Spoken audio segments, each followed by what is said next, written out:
Oldschool Runescape gets updated once a week. In the update, they have the main part that everybody gets all excited about, but then in the other changes section is where the real juicy stuff is. For example, in March of 2024, we had the miscellaneous quality of life changes. Love it. Small little fixes like collection log updates and LMS things. But then tucked away in the other changes, Clue Scroll's despawn time changed from 2 minutes to an hour, which by far had the biggest implication on gameplay in OSRS. So I thought it would be well to cover 50 of these other changes that you may have missed. These updates cover the course of years, so if I missed anything that you think is useful, feel free to add it in the comments down below. A recent update that's great for new players and Clue Scroll doers alike is the ability to go to the top floor and the bottom floor of Lumbridge Castle and the Gnome Stronghold. Gnome Stronghold is great because it's close to a glider, which is useful for early quests and Clue Scrolls, and Lumbridge is great for new players getting to the top floor bank quicker. The worst part of this update is they also gave the filthy north staircase users this option as well.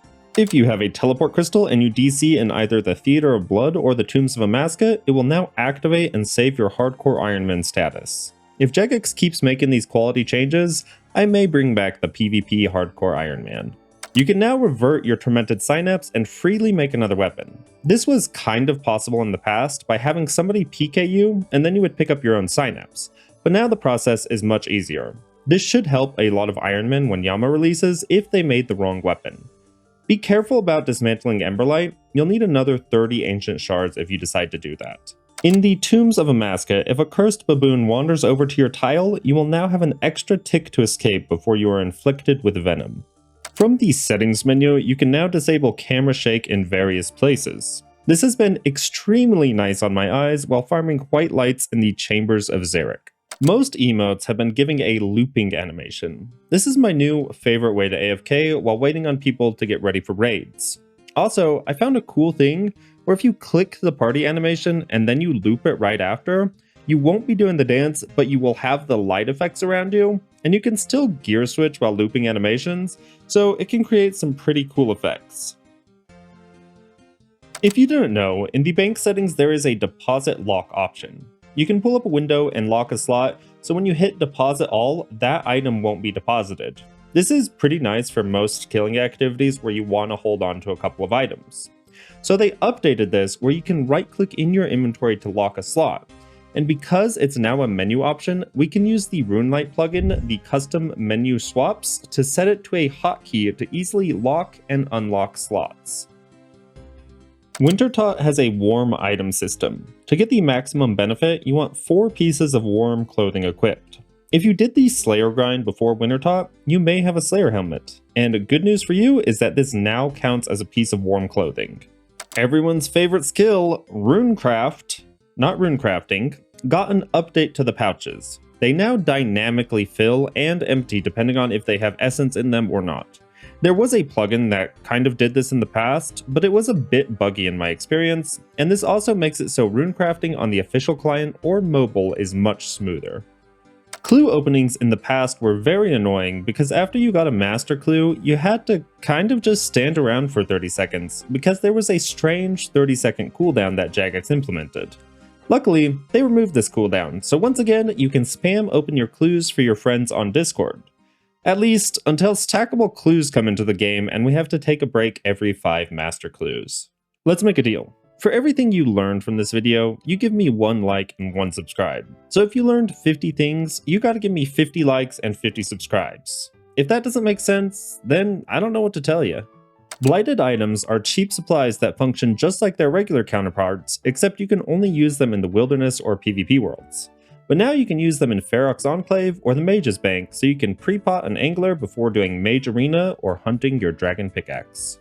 God Wars Dungeon is a milestone for any account, but the bosses had a nasty habit of dropping supplies on the first few kills when your inventory was still healthy, so they always went to waste. Now, if you enter a private instance, drops will stay on the ground for 3 hours, so you have a near unlimited supplies after a while. You do have to enter a private instance though, the normal Ironman instances won't work.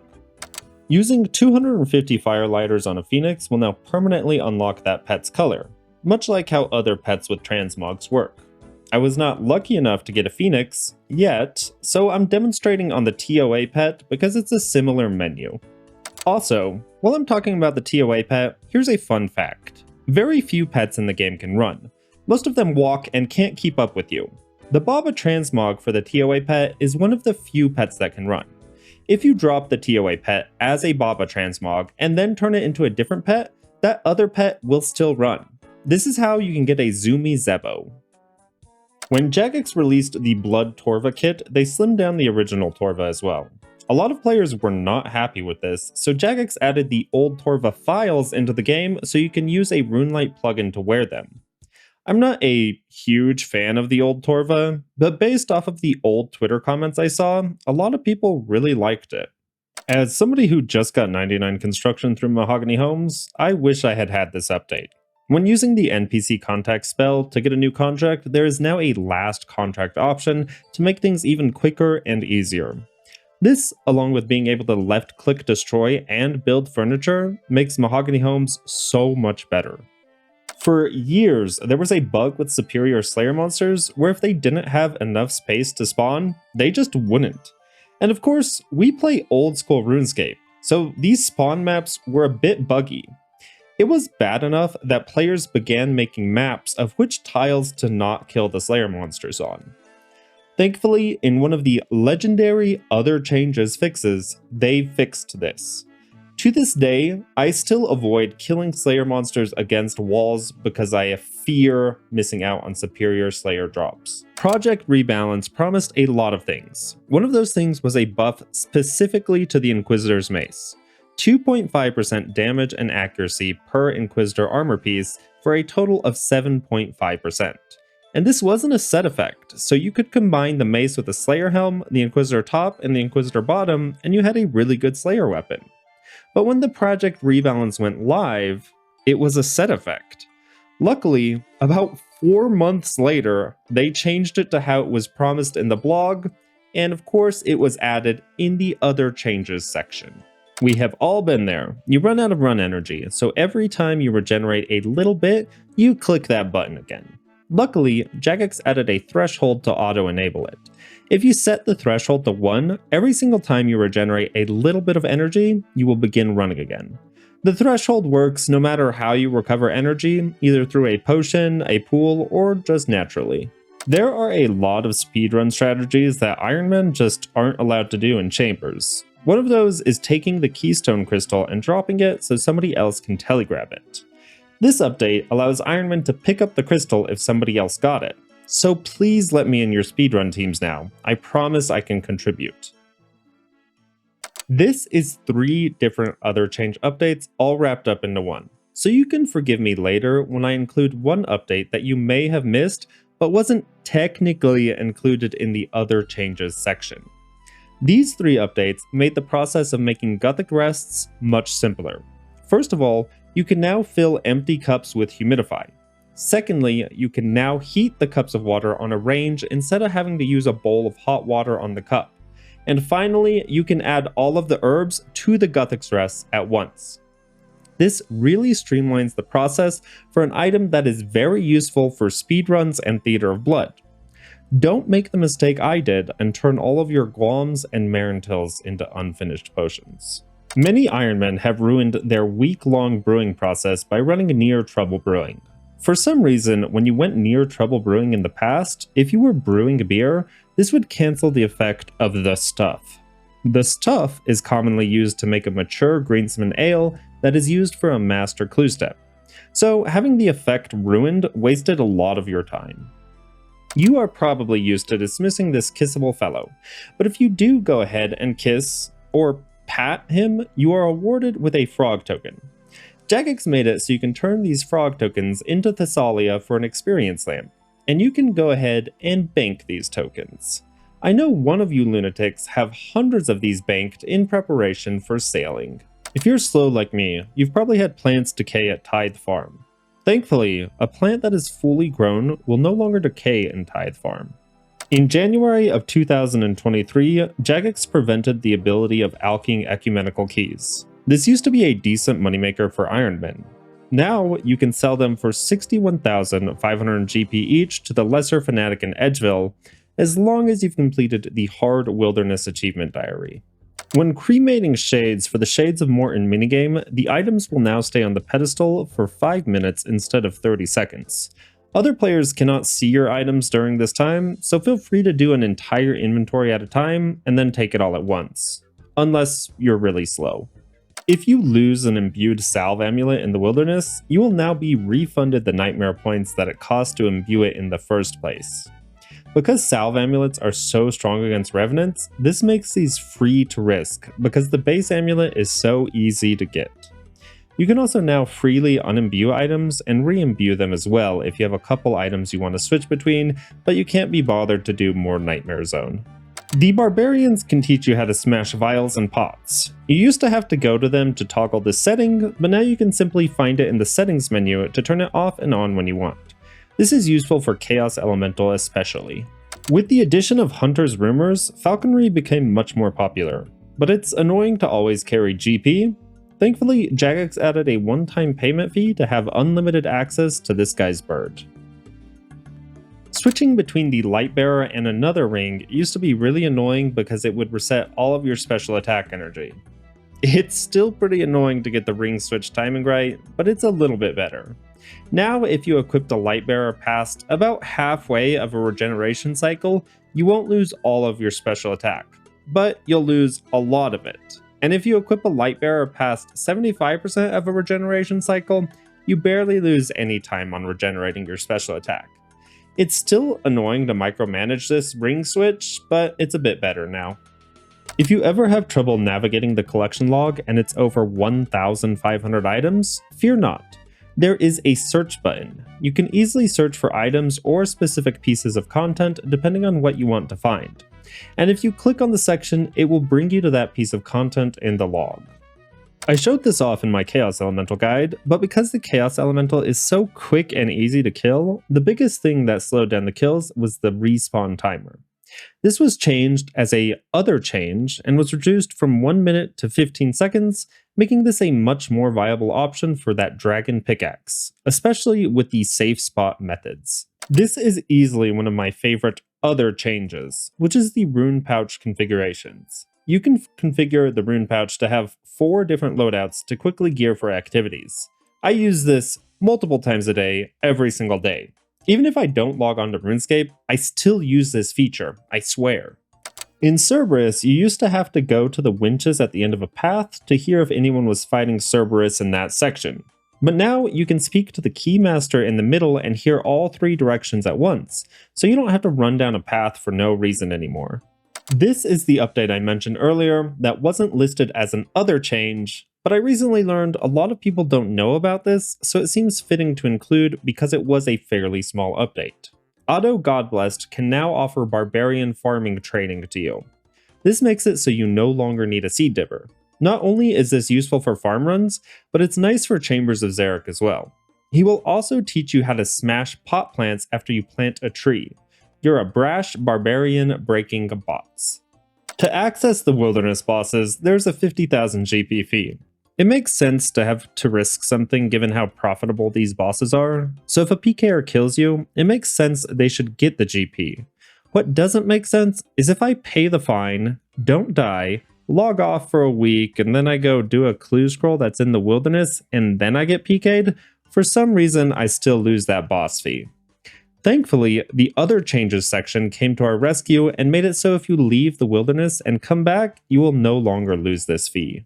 Gargoyles are a great AFK task. You can either pray the whole thing or just tank them. They don't do that much damage. And all you need to do is reset your aggression once every 10 minutes. However, they used to have a comically small aggro range. Thankfully, Jagex increased the range that these monsters, and some desert lizards, will hunt for you. It's still pretty small, but it is a noticeable improvement. Thralls used to be stupid. I'm not saying they are Mensa candidates now, but they are a bit better. Zabak is the golden example of this change. The room is huge. If you summoned a Thrall when you first entered the room, it would just drool on itself in the corner. But with the change to their intelligence, they will walk across the room and finally help you. Calfight Queen is a horrific boss where you get maybe 2 to 3 kills in a trip, and then you have to bank. This makes a lot of the time killing her just running through the lair. So when players listened at her lair, they would see nobody is in there and just take the world. Now there is a message that tells you how long the lair has been empty, so you don't accidentally crash a world. The minecart system that runs through Zaya got a few sneaky extra locations. Zaya is a huge continent with plenty of content available.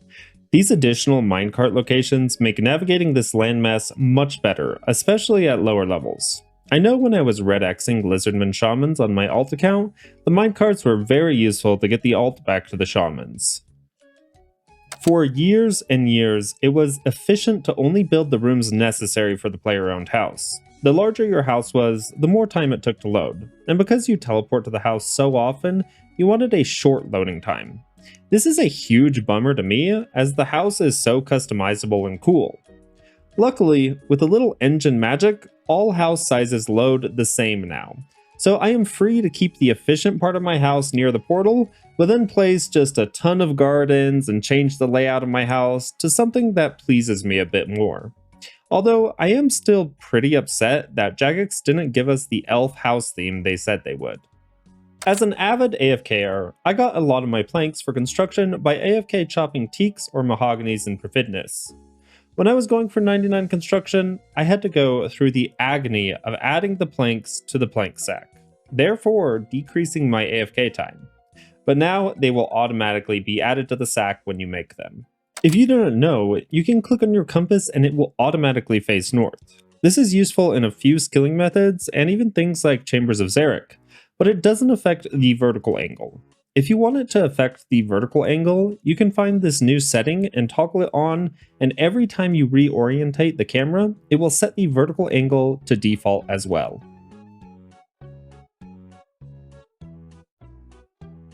While we're in the settings menu, Jagex said people were asking for this. There are several new options to empty various pouches into the grave instead of the pouch itself. I'm actually really curious why people were asking for this, and if you know why, please let me know of potential uses, see if I can abuse anything. It's probably some crazy Ultimate Ironman thing, huh? Ancient icons can now be ground up into 5,000 ancient essence each. I already did this because I needed the ancient essence, so enjoy this beautiful screenshot in lieu of footage. The volcanic mine has several useful rewards like and one of the best ways to get points is the solo cap method, which has you enter fairly often. Jagex added a one-time payment fee of 3,000 Numulites, so you don't have to pay for access each time you go in. I'm sure I'm not the only one that misses the days of using chat effects to try and sell your wares outside of Varrock Westbank. And it seems Jagex feels the same way, because they gave us 2 new effects. The first one is Rainbow, which I think is pretty neat, and the second one is a bit more complex. Anytime I've ever tried to use this, I've had to pull up the cheat sheet, but an easy one to remember is 07, because yeah, we play Oldschool Runescape, which was released in 2007, so I just do 0707 to alternate white and pink. We all need to use more chat effects in-game, I think. Guardians of the Rift is carrying runecrafting on its baby back. One of the best things you can get from this minigame is the Abyssal Lantern, which has the ability to stop pouch degradation in this minigame. This is a very convenient item, but it sucks to go dry on. And if you talk with Felix, he will now allow you to buy one for 1,500 Abyssal Pearls. It's expensive, but it is a form of bad luck mitigation. Personally, I recommend just getting the drop. If you watch my series Collection Grandmaster, you know I fail a lot of challenges and have to give away a lot of money. Which means I have to log on to my alt, which is not a member, and meet people at the Grand Exchange in a free-to-play world. I must have to report at least 10 people in that 5-minute login session every single time. Thankfully, when you report somebody, it adds them to your ignore list, which mutes them. But because of this, the ignore list fills up very fast. Or it would, if Jagex didn't add this setting that allows muted and banned accounts to automatically be removed from your ignore list. This feature is very handy and lets me see that accounts are actually getting banned. The Chaos Altar everyone's favorite spot to train prayer, unless you're a hardcore Ironman. It was annoying that you had to click on each bone individually to use it on the altar, so the hero that the other changes section is made it so that you will always use the first bone in your inventory regardless of which bone you used on the altar. This makes it very easy to just drag your inventory over the altar and spam click between the bone and the altar. And just in case you thought all of the useful surprise other change updates were in the past, this most recent update included one that is going to be very useful for doing the Inferno, especially for speedrunners or those doing the melee Inferno. The little bats attack you with a range attack. If you don't pray against their attack, it drains your stats. Before this update, if you prayed against the stats, it still drained your run. But now, if you pray correctly, your run no longer drains.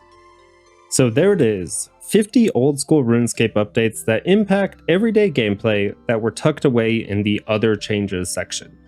If you enjoyed it, make sure to like and subscribe. I hope you all have a fantastic day.